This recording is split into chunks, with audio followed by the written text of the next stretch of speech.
ఆ మెప్పుతో పడ్డ కష్టమంతా తీరిపోయిందని చెప్పేసి ఇక్కడ కాదు, అక్కడ స్టేజ్ మీద వచ్చింది చూడు.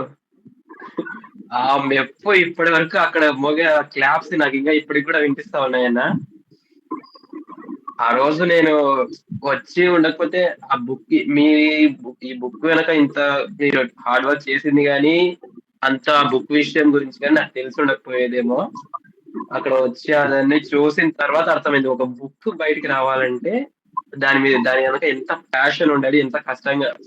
కలెక్షన్ నార్మల్ గా రాసి బయటికి పంపించాలంటే ఓకే, నార్మల్ బుక్స్ పంపించడం అంటే అంతవరకు ఓకే గానీ, ఓకే నాకు ఇది ఇలాగే ఉండాలి ఎట్లయితే విశ్వనాథ్ గారు అనుకుంటారో, నాకు ఈ సినిమా ఈ సీన్ ఇట్లానే రావాలని చెప్పేసి ఆయన ఎట్లా అయితే మొండిగా పట్టుకుంటారో, మీరు ఈ బుక్ కోసం కూడా అంతే మొండిగా పట్టుకొని నాకు ఈ వీడియో కావాలి, నాకు ఈ క్లిప్ కావాలి, నాకు ఈ ఫోటో కావాలి, ఇక్కడ క్లిక్ కావాలని చెప్పేసి మళ్ళీ దాన్ని పాజ్ చేసుకొని అంత స్లో చూసుకొని అంత ఫొటోస్ కోసం తిప్పలు పడ్డారు కదా.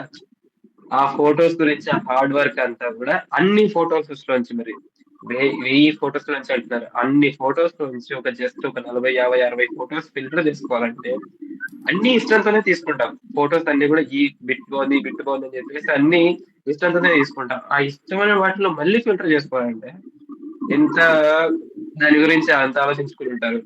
సో అవన్నీ కూడా ఈ ఒక్క బుక్ లో కనిపించేసాయి. ఆ బుక్ లో కనిపించేసాయి. ఎక్కడ మీరు ఈ కవర్ పేజ్ సెలెక్షన్ దగ్గర నుంచి లోపల ఫొటోస్ దగ్గర నుంచి మీరు అక్షరం అక్షరం ఏదో పెన్నుతో రాసినట్టు కాదు కానీ గట్టి రాయిని ఉల్లి సుత్తితో శిల్పం చెక్కినట్టు చెక్కుకొని బయటకు పంపిస్తే ఎంత అందంగా కనిపిస్తుంది కదా. అట్లాంటి ఓ శిల్పం ఇది. అట్లాంటి ఓ శిల్పం అన్న ఇది మొత్తానికి మాకు అందించారు.